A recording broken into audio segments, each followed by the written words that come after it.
Hi, everybody. Welcome to Queers and Soaps. I'm Tommy, and today I'm joined by Angel and Eric. Moan and Molly. Hi. Today we're discussing Sheila Carter's first run on The Young and the Restless.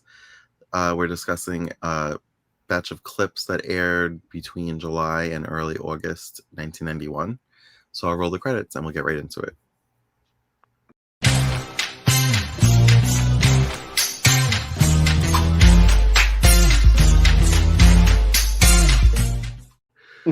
I don't understand, and soap operas do this a lot, why characters hyper focus on like the weirdest thing and they just can't get past it. Like, who cares if Molly was in your building? Like, why do you need to get to the bottom of this? This is like the bane of your existence. You need to know why this woman was in your building. That I can understand because what if she was shopping? Who cares? This is like no. Her. They're hyper focused on the fact that she was on the elevator and her name is Carter, and her and Sheila have beef. Mm-hmm. Like that's why she's hyper focused. Shopping if she wants to. Like, but damn, this woman had a stroke, but you just have to question her. You have to. The minute she can speak, you have to question her. Right. Like, move on. Who cares? You're your baby. You just had a baby. Where is your baby? Like, where were the babies this episode? There were no babies.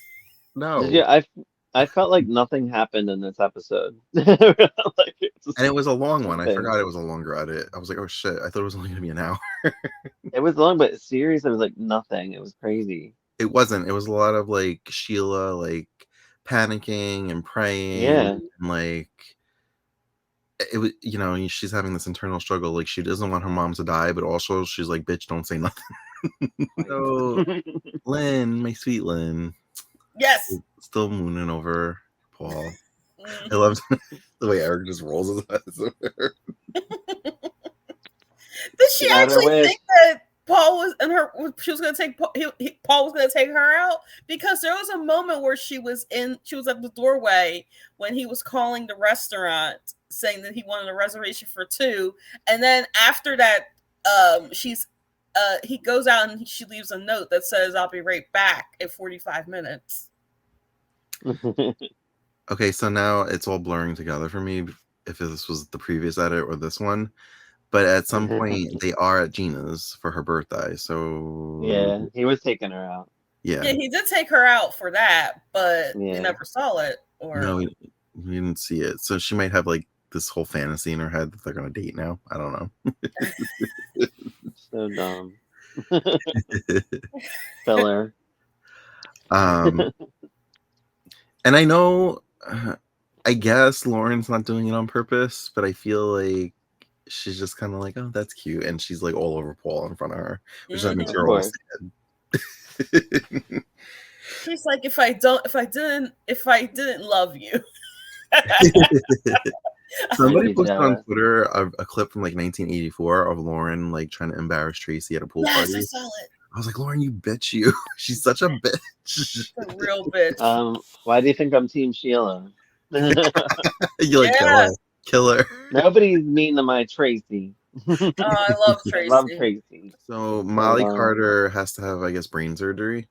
Mm-hmm. And the surgery goes well.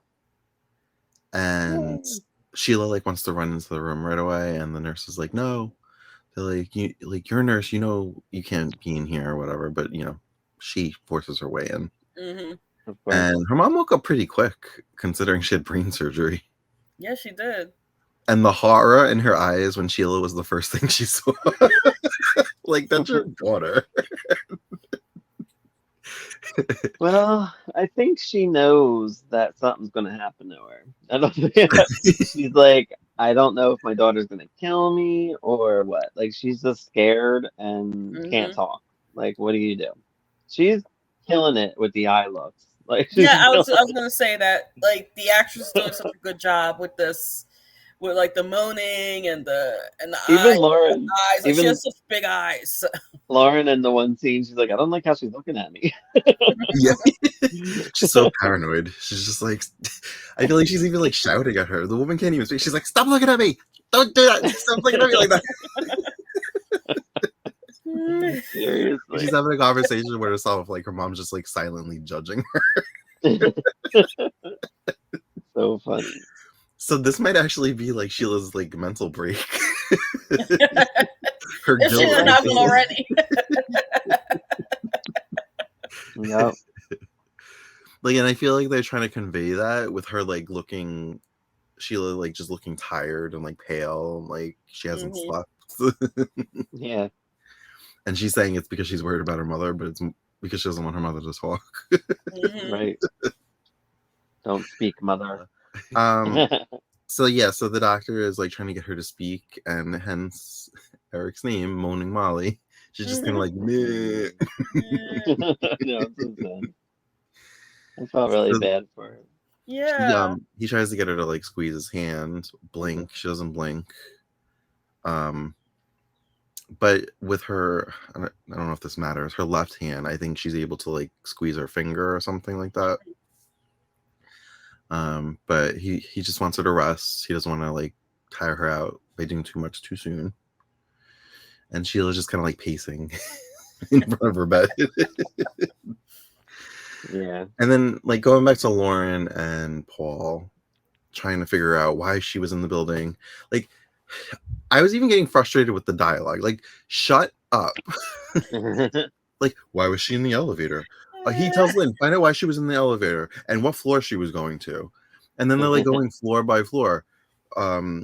The floor room, HR, the executive offices. She's like, that's where I am. And floor, they even, I think, before I tuned out, they were at like floor 16. They were like the bathrooms. Like, Well, the one part, maybe she just came to use the bathroom, and Lauren's like, I doubt it. And then I thought the theme song, "Are You Being Served?" And in the one part, Lauren did say, like, she's like, well, I don't even want to talk about them right now. Like, I hurt the mom or Sheila. So she did get over it for a little bit. She does. And then there was like an artist who, I guess, was drawing Lauren at the restaurant. I didn't know that was a thing, that you can have artists at the restaurant drawing your portrait while you're eating. I knew there was balloon people at Applebee's before. The ones that make the balloon animals. I would go for then when they pop, it kind of makes Yeah. I've only ever seen that on TV. I've never seen that in real life. Maybe I was never rich enough to see people get drawn at a restaurant. Yeah, I'm not in that bracket. I'm not in that tax bracket. I feel like that might have been an 80s, 90s thing. I don't know if that's a thing currently. Yeah, now we'd be like, okay, stalker. Yeah, right. Who are you drawing? So Lauren and Paul, he mentions that she's pretty good at this like PI thing, and he's like, you know, I am looking for a partner. And I feel like it was like a double entendre, like, yeah, like work partner / life partner. I don't know. And he says maybe we could try life partner, for 6 months. And I'm like, partner. we're just gonna like hook up for 6 months and see if this works. Again. Paul will never get any work done. No. And then she's like, right as they're like coming to this agreement, so to speak, she's like, okay, gotta go take care of my baby. He's like, what? He's like, some partner you turned out to be. Yeah. They do end up at the hospital to question Molly, but she's not speaking at this moment. And Scott kind of fills them in that she had a stroke, and you know, they don't really know how it's gonna go. He's hoping for the best. I think he said, how did he word it? I think he said, I'm hopeful. He said, I'm hopeful that things will go for the best. And she's like, so you're optimistic? I'm like, yeah, he literally just said he's hopeful. Like, so you're optimistic. And Lauren says, he's like, what are you guys doing here? And she's like, well, she said, your wife's mother isn't doing well, so of course I'm worried about you. What?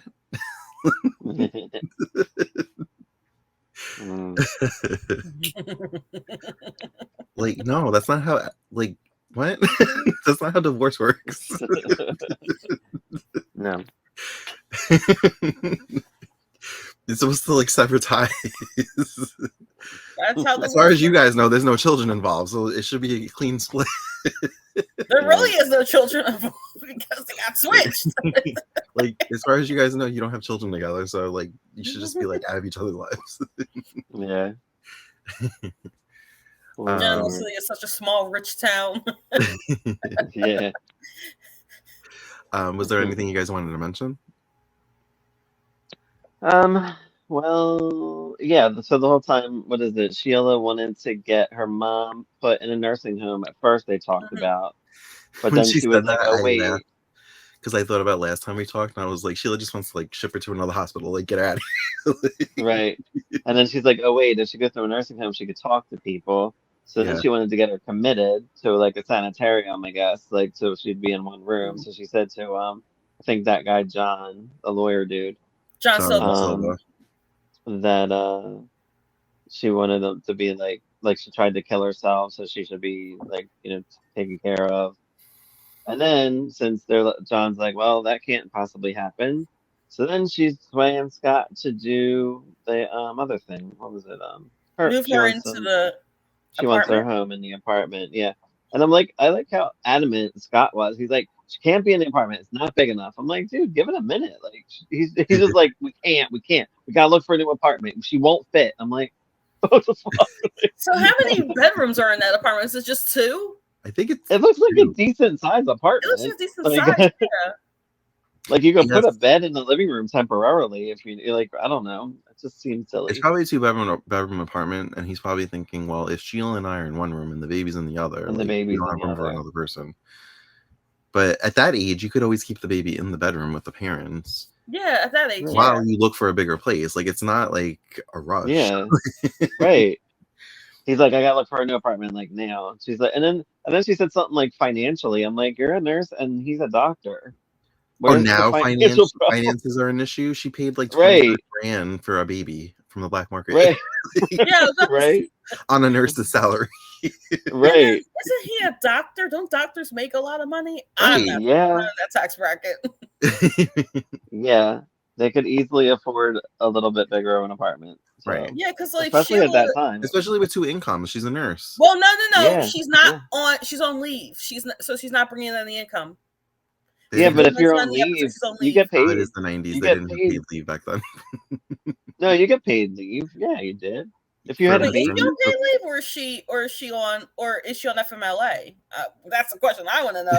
Probably not getting an answer to that. either or you wants get the paperwork. paid. I mean, you still get paid for it. Yeah. There was no like leave, and she was out with the baby, so she gets I think 3 months at least with pay. Do you think she'll? Oh, right, because she's a nurse, so I'm sure she's Yeah. getting paid for paid leave. Yeah. I'm ready for like the craziness to happen because I always hear people saying like they were terrified of Sheila, like they had nightmares about this character, and I'm like, I'm not afraid of her. I'll fight her. Like so far, like she hasn't done anything to terrify me. No, I mean No, like she I mean, really like hasn't. so far, she's not in the reign of like Carl Hutchins, Right. Roger Stefano. Thorpe, what's the other one that I was scared of? Billy Clyde Tuggle. Yes, Billy Clyde Tuggle does count because yes, he can be like this funny guy, but once he snaps, that's some scary shit right there. Yeah, Unless it's like this is all just building. Her lies are just gonna build that's what I'm thinking. until she just snaps I and guess. starts doing crazy thing after crazy thing. You said we have like what 9 months left? Yeah, we're in August and she leaves in May. If we have 9 months, it's 5, only like 9 hours. 9.5 months. That's 9 hours. Not much. Unless it becomes front burner, it's probably gonna be a little more. Maybe. Explain, or anything else on Sheila before we wrap this up? No, I think that's all we had. It was the same stuff over and over a little bit. All right. Well, Once I again, think no it's progress on this damn birthmark. I just want to know what's like. Yeah, Right? I want to know about that damn birthmark too. I've heard things about that birthmark. It's not good things about that birthmark. Molly might have said something about the birthmark, but we don't know because she moaned it. The birthmark. She was trying to say birth Mark. And they'll have that Young and the Restless music. Wait, that's Born Beautiful. No, it's the same thing. I know I've mentioned this probably like a million times, but it gets me every time. Just like that piano key when they play the theme in a very dramatic moment. Like you hear that first ding, and I'm like, oh, it's happening. Yeah. But I really want to know what's going to happen with Molly because I know where she ultimately ends up in that cabin, and I'm like, what? And she can talk in that cabin. Yeah. So I'm like, what? And I've seen happened? her. Spoiler alert: she gets out of the cabin, I guess. Well, I've yeah, seen her on Bold, so I know she can speak. right. But that's what I mean. Like, and how is she in a good place with Sheila where she can actually still want to talk to her after all this? Like, like I guess she doesn't try to kill her. I don't know. I want to know. So. Maybe they went to secret family therapy. I don't know. Yeah, right. Maybe they told Dr. Taylor Hayes. Maybe. But all right, thank you for joining us for this unhinged episode of Sheila Carter at the beginning. Half of it will be. We're unhinged on her. As always, you can find us on all the socials at Queers and Soaps. And until next time, have a great day. Bye. Bye. Bye.